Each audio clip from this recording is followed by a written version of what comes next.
Tyler, welcome to the cave. Thank you so much for having me. How are you, my friend? I'm doing great. How about yourself? Can't complain, right? During these times, what can you do? Exactly. As long as we're healthy and a roof over our head, we're doing pretty good.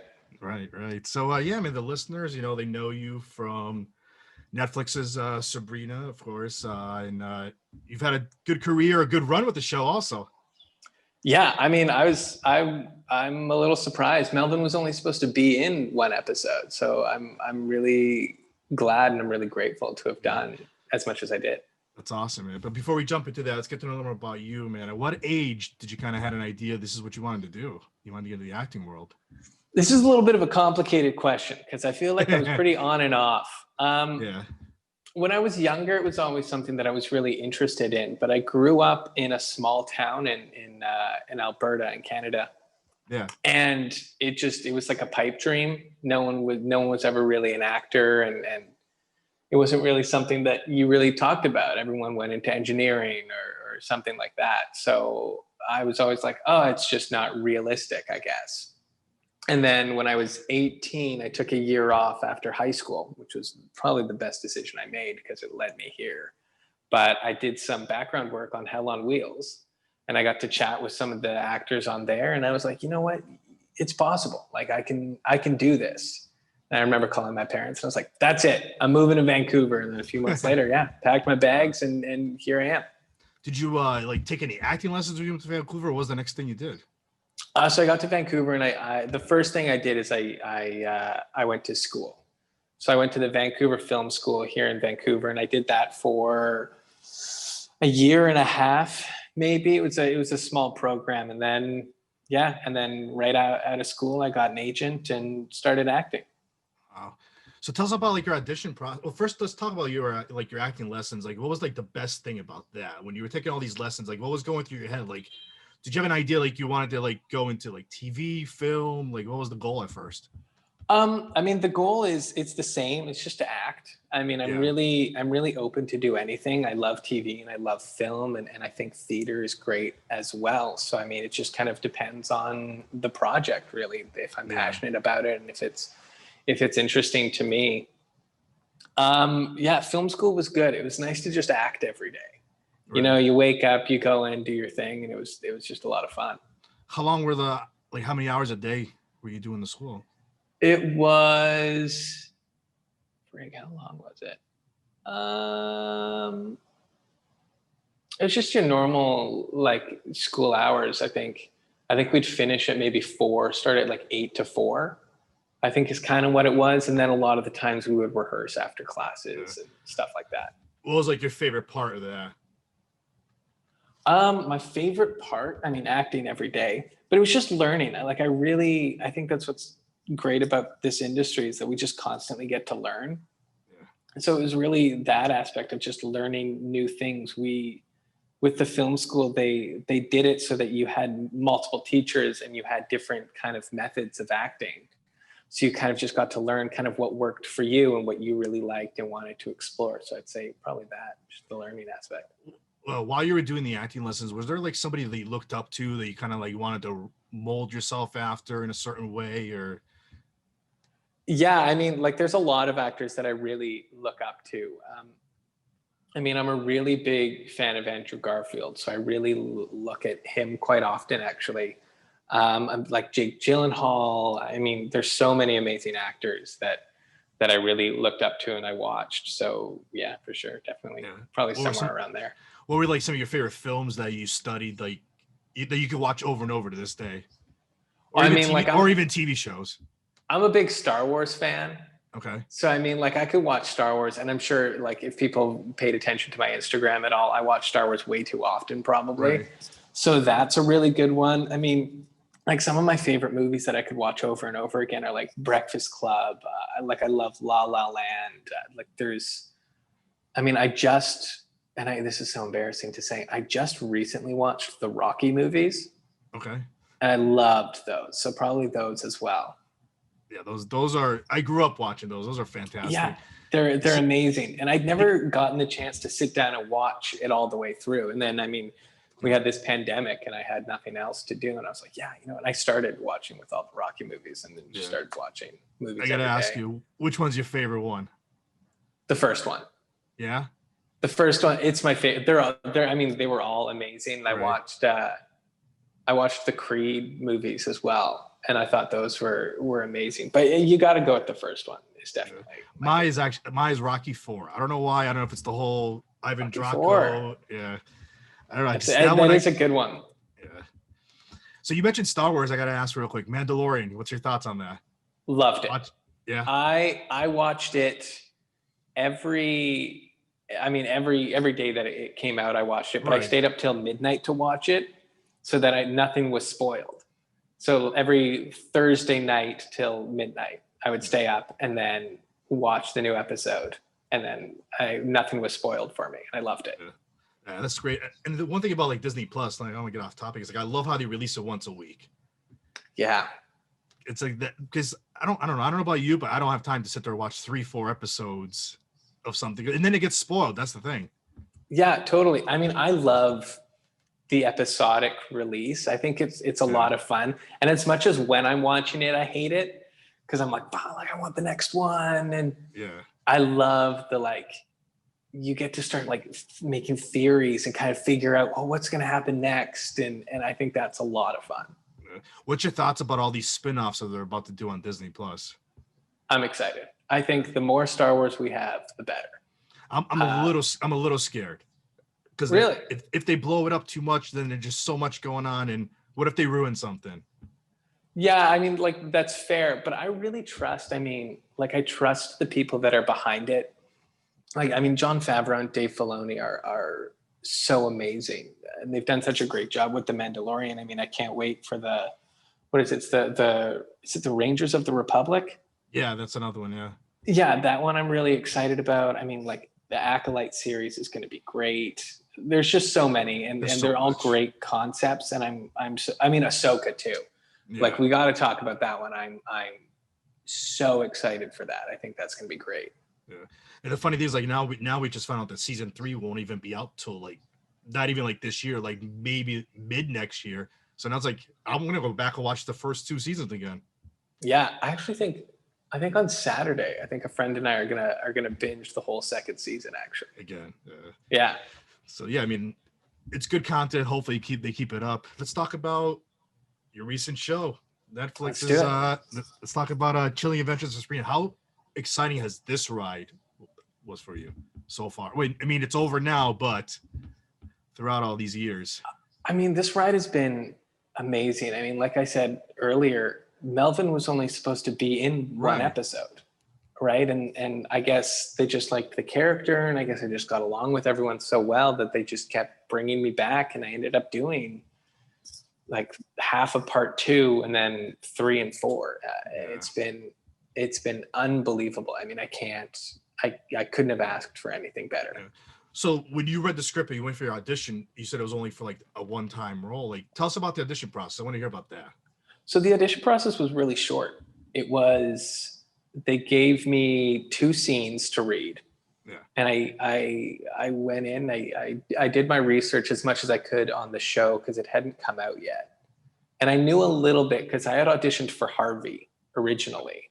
Okay. And obviously didn't get it. Ross does such a great job. But so I went in, I read the scene, and then I got a call a few days later saying that I booked the role. One of the scenes that I auditioned for ended up getting cut, but yeah, it was super quick. There wasn't a callback or anything. It was just, they cast me right there. So when you filmed your scene, was it a certain amount of time before they called you and they said, hey, we're going to have you come back? How did that process happen? Yeah, it was pretty much that actually. I was kind of hopeful that they would bring me back because I was a named character. I was Melvin and I was a part of the Academy. So I was really hoping that they would bring me back. And I figured just for just one episode, that's kind of what I was hoping for at least. And then, I got a call, or my agent texted me saying that they were going to bring me back for an episode. And then I ended up getting cut from that episode. Oh man. So then from the script, so they didn't bring me back for that. And I was like, I thought, that's it. Like, that's the one they were going to bring me back for, and now it's not going to happen. And then I got a call a few weeks later saying, okay, they're bringing you back for the next one. And then I read the script for that, and that was the missionaries episode. Yeah. And I read, and that's the one where Melvin, spoiler if you haven't seen part 2, that's the one where Melvin dies and is brought back to life. But I'm reading this going, I'm brought back. That's so great. And then I go, they killed me. I was like, what? And then I was brought back to life, which was I was very thankful for. When did you kind of had an idea like you're gonna stick around for the end of until the end? I didn't really. I didn't know if they were going to bring me back for part 3 at all. They ended up bringing me back, which I was again so thankful for. Yeah. And yeah, I didn't really have an idea. And I mean, getting every script, I didn't know, is Melvin gonna make it, right? So I never knew. So every time that I got the message saying that I was back for the next episode, I was like, this is great. Yeah. Like, I'm super stoked about this. Wow. So like, if you were talking to somebody like outside, say, hey, describe me Melvin, what's the best way you would describe the character? Melvin is like a mix of Neville Longbottom from Harry Potter and George McFly from Back to the Future. That's an interesting. It's probably the way. I mean, those are kind of what I based Melvin off of. I mean, Melvin's he's a really well-dressed. Yeah. And he's a really shy character who kind of feels like a mortal. Like, he has very mortal morals in this world of witchcraft and everything. So it doesn't feel like he fits in really. And you also had the bow tie, of course. Of course, you had to have the bow tie. I was so excited about the bow tie. Yeah. I think at one point they tried to give me a regular tie, and I made a joke about it. And they were like, oh, I'm like, let me get you a bow tie. And I was like, I'm kidding. Like, the tie is fine. But, and then we ended up doing the bow tie. I wore a bow tie for the audition, actually. Really? I think I was the only one there, at least when I walked in, that was wearing a bow tie. And I was also, and I didn't know this at the time, but I was also wearing the Academy colors, like that red and black. And I went in, I had a black dress shirt on underneath, and I had a red sweater, and with the bow tie, it just all worked out. It was just perfect.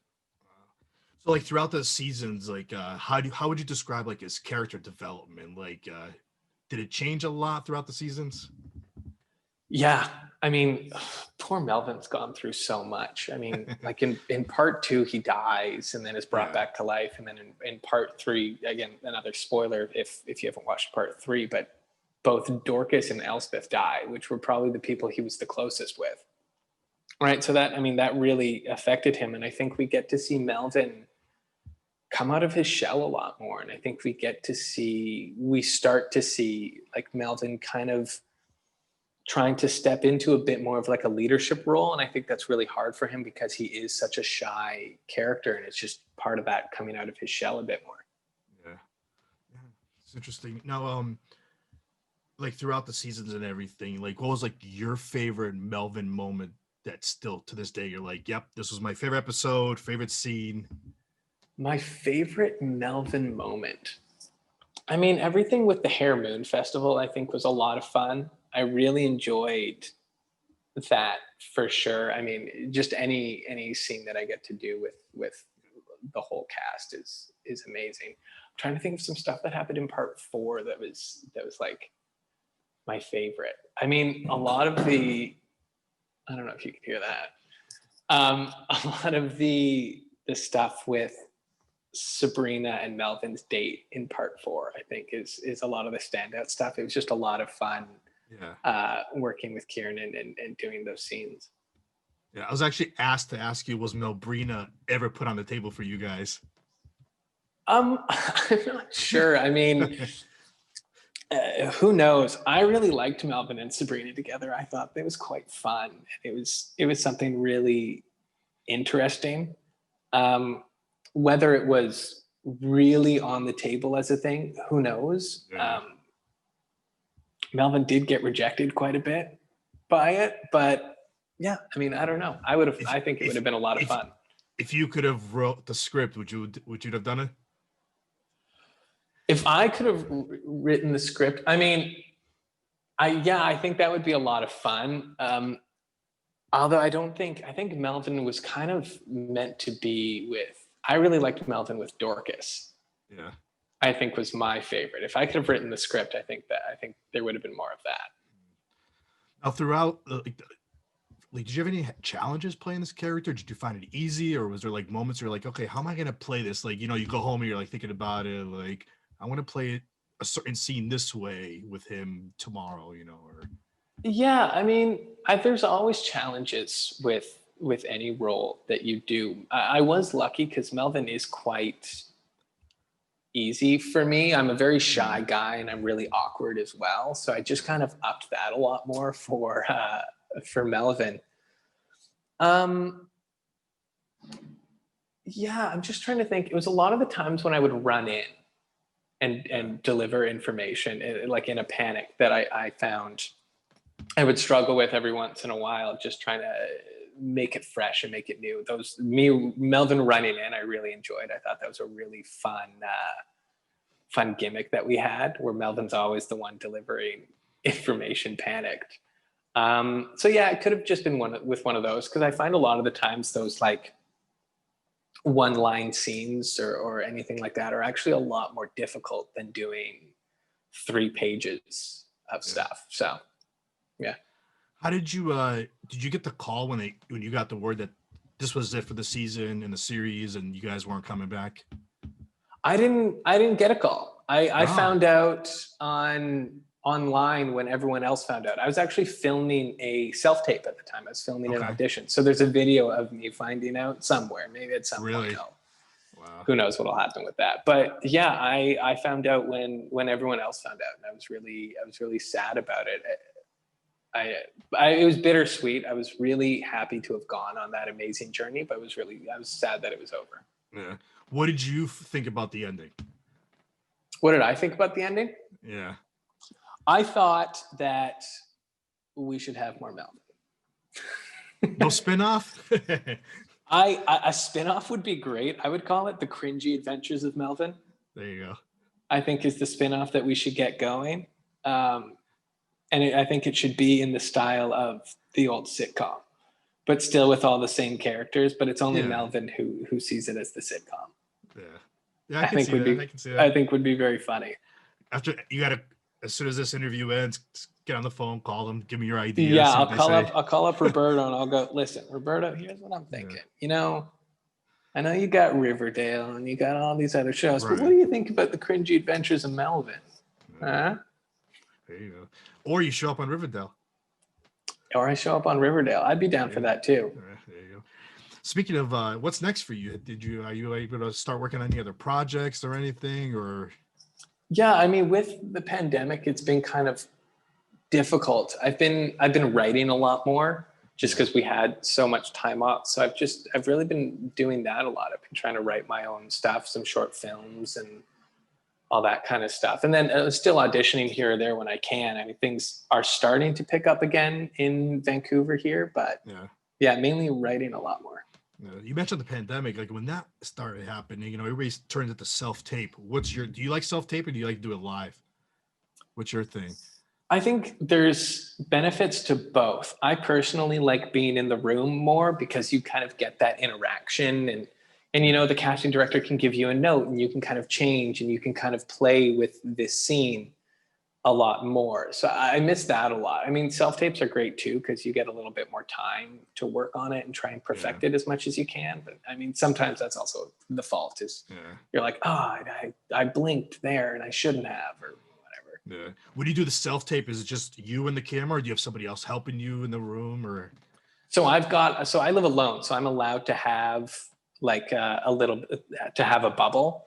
So my bubble consists of another actor. So we're like just each other's bubbles. So we get together and we just shoot the tape. And then if it's a really challenging part, I'll set up a Zoom meeting with my acting coach and we'll kind of workshop it there. That's awesome. So you pretty much still do acting classes and everything while you're working. Yep. We can still do it all. I mean, Zoom has been so great. Yeah. With the pandemic, I mean, it's just made things so much easier. Yeah. Do you ever get together with other, like, I had a guest on, he's like, sometimes we grab scripts of random TV shows or movies and we just jump on Zoom and we all just practice. Have you done that with any of your friends? I haven't done that, but that's really smart. I mean, like I print off a lot of, if there's a movie that I really like, I print off the script and I read through it. But no, I haven't done that, and I'm going to now because that sounds like a lot of fun. Yeah, that sounds great. Yeah, because like you said, Breakfast Club. I was talking to somebody off the air, and they were telling me how so me and 4 of my other buddies that they're all in acting. We just printed that out. We did the scenes of Breakfast Club. Yeah, that sounds great. On Zoom, pretty much. Yeah. No, that actually sounds like a really good idea. I might actually start doing that. That would be a lot of fun. Yeah. Tyler, lastly, how can the listeners find you on social media?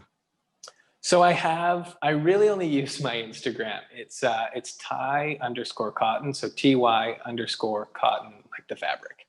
Yeah. It's no Facebook or Twitter, huh, for you?